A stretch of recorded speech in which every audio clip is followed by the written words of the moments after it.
각자의 자리에서 하루를 말씀으로 시작하시는 성도님들을 주님의 이름으로 환영하고 축복합니다. 오늘 말씀을 통해 하나님의 마음을 함께 누리는 은혜의 시간 되길 소망합니다. 오늘 말씀을 봉독하겠습니다. 요나서 2장 7절에서 10절까지 말씀입니다. 거룩하신 하나님의 말씀입니다.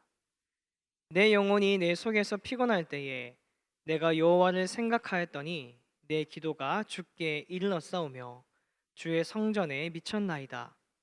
거짓되고 헛된 것을 숭상하는 모든 자는 자기에게 베푸신 은혜를 버렸사오나 나는 감사하는 목소리로 주께 제사를 드리며 나의 서원을 주께 갚겠나이다.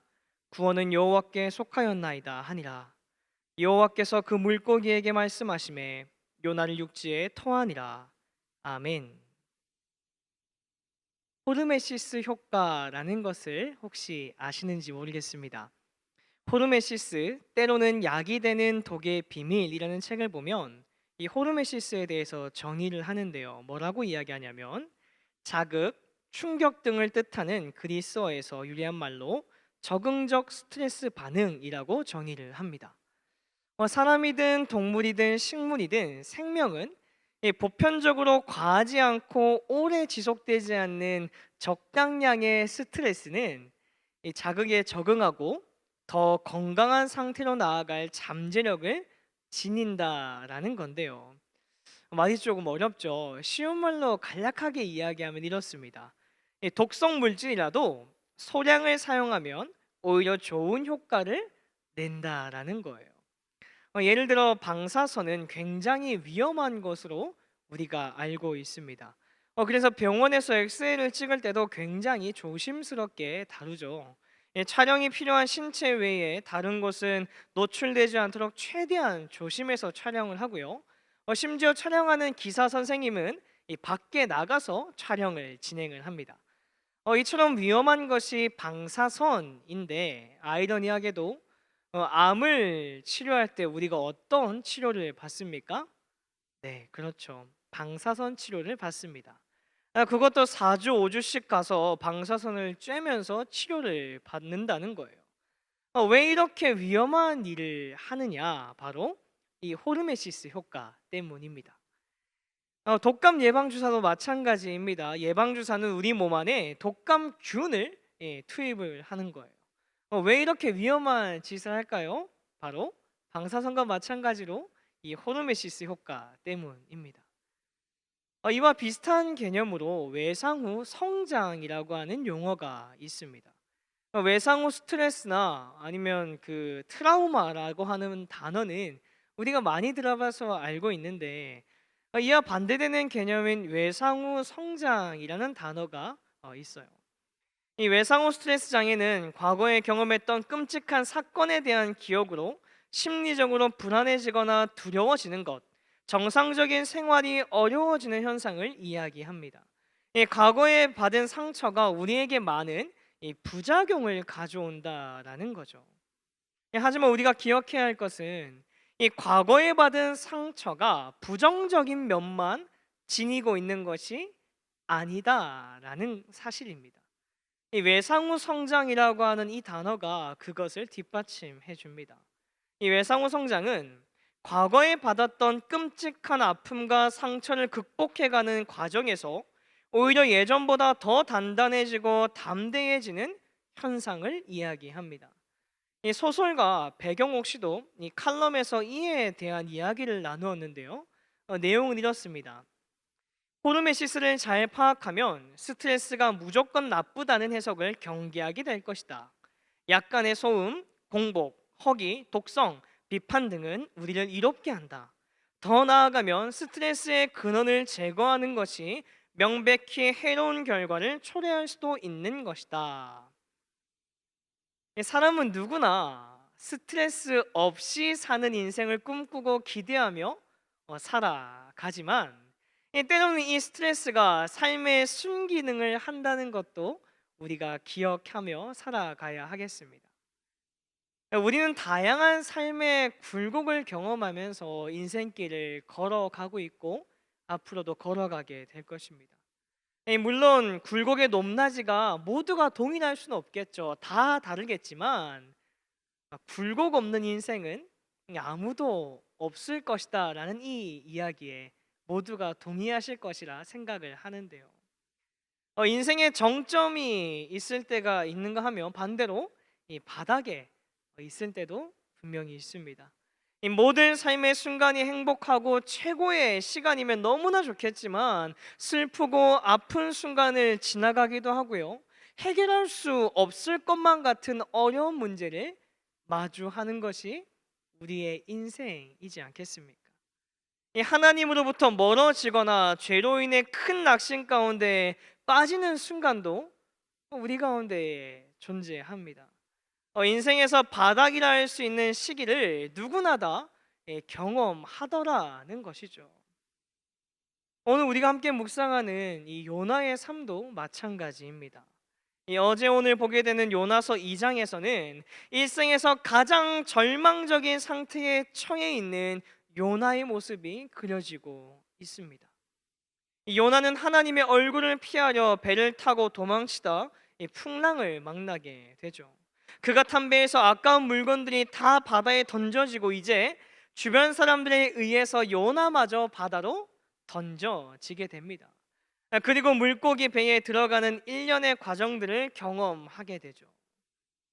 우리 한번 생각해 볼까요? 이 얼마나 절망적이었을까요? 이 얼마나 요나의 마음이 무너져 내리고 충격적이었겠습니까? 이것이 얼마나 요나에게 절망적인 사건이었는가를 보여주는 성경 말씀이 있습니다. 요나서 2장 1절에서 2절까지 말씀인데요. 세번역 성경으로 읽어드리겠습니다. 요나가 물고기 뱃속에서 주 하나님께 기도드리며 아뢰었다. 내가 고통스러울 때 주님께 불러 아뢰었더니 주님께서 내게 응답하셨습니다. 내가 수올 한가운데서 살려달라고 외쳤더니 주님께서 나의 호소를 들어주셨습니다. 아멘. 수올이 어디일까요? 이 라이프 성경 사전을 찾아보면 죽은 사람들이 가는 처소 혹은 무덤, 영적으로는 형벌과 고난의 장소라고 이 수올을 정의합니다. 다시 말해서 요나가 지금 수올 한가운데에 있다는 것은요, 절망적인 상태에 죽은 상태와 같은 처참한 자기를 스스로 표현하고 있는 이야기인 것이죠. 시편 23편에 나오는 사망의 음침한 골짜기에 떨어져 있는 그런 상태와 동일하다는 겁니다. 희망이라고는 전혀 찾아볼 수 없고 기대하거나 소망 둘 곳이 없는 절망에 절망을 더하는 낭망의 그 자리에 요나가 서 있는 것이죠. 오늘 함께 읽은 본문 7절 말씀 전반부 세번역 성경으로 제가 읽어보겠습니다. 내 목숨이 힘없이 꺼져갈 때에 내가 주님을 기억하였더니 아멘. 이 수올 한가운데 목숨이 힘없이 꺼져가는 그때 요나는 그곳에서 눈을 들어 크신 하나님, 능력의 하나님을 기억합니다. 이 자신에게 베푸신 하나님의 은혜를 깨닫게 되는 거예요. 이어지는 7절 후반부와 8절의 말씀입니다. 나의 기도가 주님께 이르렀으며 주님 계신 성전에까지 이르렀습니다. 헛된 우상을 섬기는 자들은 주님께서 베풀어 주신 은혜를 저버립니다. 아멘. 기억하고 깨닫는 것으로 그치는 것이 아니라 마음의 고백, 기도로 이어집니다. 헛된 우상을 섬기는 자들은 베풀어 주신 은혜를 저버리지만 요나는 하나님의 은혜에 감사하더라는 거예요. 비록 하나님의 얼굴을 피하기 위해서 도망쳤지만 하나님의 말씀에 불순종했지만 그런 자신을 끝까지 포기하지 않으시고 붙잡아 주시는 하나님의 사랑을 그 수올 한가운데서 눈을 들어 바라보게 되었다라는 것이죠. 그리고 이어지는 본문 9절 말씀 우리 세번역 성경으로 같이 한번 읽어보겠습니다. 함께 했습니다. 시작. 그러나 나는 감사의 노래를 부르며 주님께 희생 제물을 바치겠습니다. 서원한 것은 무엇이든지 지키겠습니다. 구원은 오직 주님에게서만 옵니다. 아멘. 그러나 나는 감사의 노래를 부르며 주님께 희생 제물을 바치겠습니다. 이 끔찍한 수월 한가운데 절망의 끝에서 말로 표현할 수 없는 고통스러운 그 자리에서 요나는 하나님께 감사의 노래를 부릅니다. 고난의 자리, 아픔의 자리, 눈물의 자리, 무너짐의 자리, 절망의 자리라 여겼던 그곳이 요나를 하나님과 더 친밀하게 만들었고, 하나님의 살아계심과 능력을 경험하는 축복의 자리, 요나의 타락과 변질을 막는 은혜의 자리였던 거예요. 요나는 이 사실을 믿음의 눈으로 바라보았기에 그곳에서 감사의 노래를 하나님께 올려드릴 수가 있었던 것이죠. 고난이 유익이 된 것입니다. 고난이 감사가 된 것이죠.